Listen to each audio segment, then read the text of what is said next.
వైఎస్ఆర్ కాంగ్రెస్ పార్టీలో వరుస చేరికలు బలుపా వాపా. నాయకుల చేరికలో అసలు జగన్ లెక్కేంటి?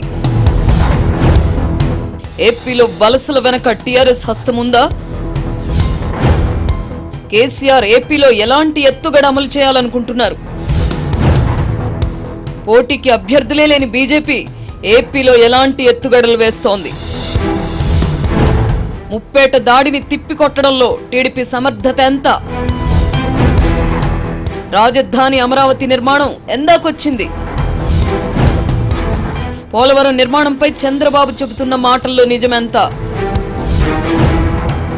ఏపీ రాజకీయాన్ని కుదిపేస్తున్న ప్రశ్నలు, ఎన్నికల ఫలితాల్ని శాసించబోతున్న పరిణామాలపై 13 జిల్లాల పసందైన ప్రశ్నలకి పదునైన సమాధానాలు. ఆంధ్ర జనంతో వినూత్న ముఖాముఖి.